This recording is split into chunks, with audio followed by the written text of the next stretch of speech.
times.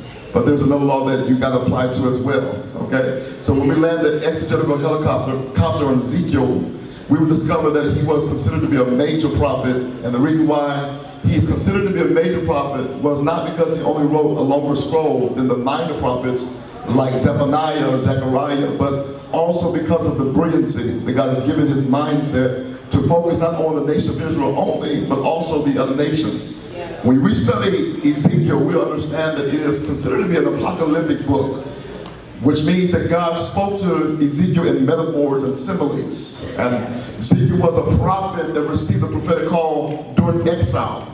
We know that his call was during the time of 793, amen, 93 BC, while he was under captivity in the reign of Nebuchadnezzar. And he's in exile, and God calls him to prophesy. He was already a priest because he came out of the lineage and the genealogy of priesthood. But then God called him to prophesy, to speak a word that will comfort his people. What makes Ezekiel so distinct from the minor prophets and the other prophets is because Ezekiel had an understanding about God's temple. Amen. Because he was a priest, he had the ability to see what God was doing concerning the temple of the Lord. And most of Ezekiel's prophecies were doom and gloom. It was prophesying to rebuke the nation of Israel because they went in astray and they began to follow idol gods and began to live unholy when God had called them to live holy. And so he had to constantly remind them, okay, God wants you to live holy. The reason why we are in bondage, the reason why we are in exile under a foreign emperor is because we have forsaken the laws of God. Yes, sir. But in chapter 37, he begins to shift his whole prophetic message. Now, his prophetic ministry lasted for 22 years. 22 years, we've seen a certain glimpse of Ezekiel's life through his book. We know that his wife died, and God told him not to shed a tear because that was a sign that the temple was destroyed. The very delight of Israel was destroyed, and you are going to prophetically act this because I'm going to allow your wife to die. Jesus. And because you bear my name, I don't want you to cry, because not crying is the prophetic message that tells Israel that I'm not going to shed a tear when Nebuchadnezzar puts them in exile. Come on, sir. He would tell Ezekiel strange things, eat cow manure, and tell them this is what they're going to eat. They're not going to eat the pleasant food any longer, but they're going to eat nothing but dung. Yes. Amen. All right, and so all these things were happening, but in chapter 37, verse 1, there's something that I want you to look at today as a foundation of what we're going to talk about today. I'm not going to deal with the whole context of Ezekiel from an expository teaching, but I want you to see some things here so that you can understand why I call this law the law of prophetic affirmation. The scripture said in verse 1, the hand of the Lord was upon me, and he brought me out by the Spirit of the Lord and set me in the midst or the middle of a valley. It was full of bones. Now Ezekiel was where? In exile. He was a prisoner. I want you to remember that. He was a prisoner. And all of a sudden the Lord shifted his spirit to see something beyond this. He led me back and forth among them, and I saw a great many bones on the floor of the valley. Reading from the New International Version. Bones that were very dry. He asked me, Son of man, can these bones live? I said, O sovereign Lord, you alone know. Then he said to me, prophesy, Nadia, to these bones, and say to them, dry bones, hear the word of the Lord. This is what the sovereign Lord says to these bones. I will make breath enter you, and you will come to life. So the question is that I want to ask you is, how did the breath come into the bones? That's one exegetical question. How did the what? Breath. That Greek word is, or Hebrew word is ruach, the spirit, come into the bones. I will attach tendons to you and make flesh come upon you and cover you with skin. I will put breath in you and you will come to life. Then you will know that I am the Lord. So watch this. So prophesy. So I prophesied as I was commanded, and as I was prophesying, there was a noise, a rattling sound, and the bones came together, bone to bone. I looked, so say look, and tendons and flesh appeared on them, and skin covered them, but there was no breath in them. Here is the answer to the question. Then he said to me, prophesy to the breath. My.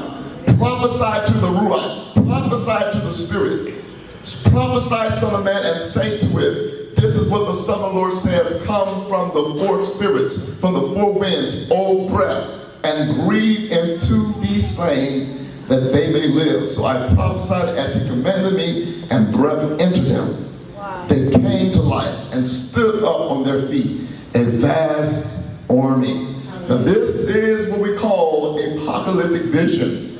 He is seeing this in a vision. It is not a reality in the third dimension. It is something that Ezekiel is seeing in the fourth dimension. He is visualizing and he is speaking what he hears from the Spirit of the living God. So what was he applying? He was applying the law of prophetic affirmation.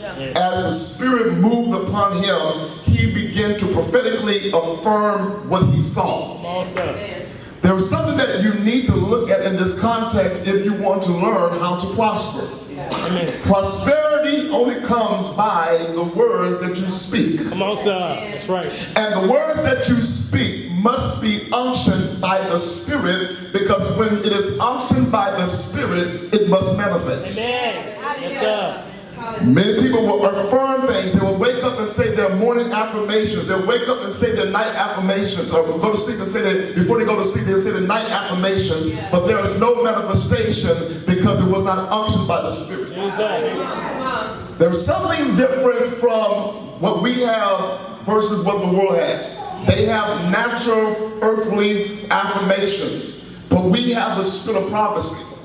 And because we have the spirit of prophecy, which is Jesus Christ, when the Holy Spirit begins to activate the word in our belly, if we speak it, we can see it come to manifestation. I come to tell you there are some big demonstrations that God wants to release to you.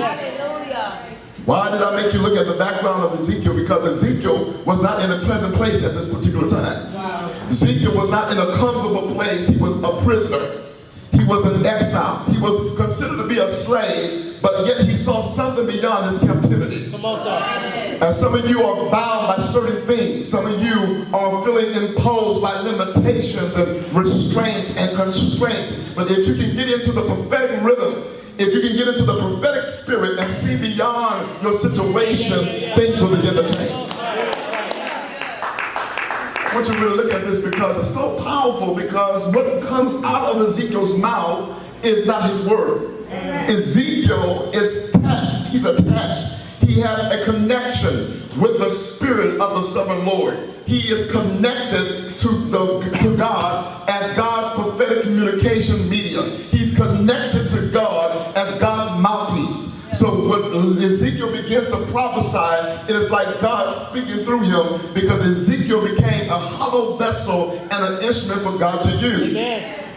When you understand the experience of Ezekiel, when you understand the activities of Ezekiel and you begin to apply it, God will begin to speak through you and you will begin to create your own world. Yes, sir. Yeah.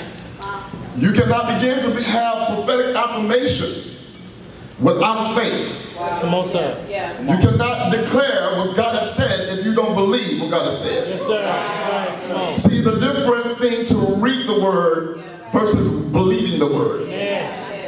Let me say that again. It's a different thing to believe the word versus what? Believing the word. Many people believe the word. Many people read the word, but they don't believe the word.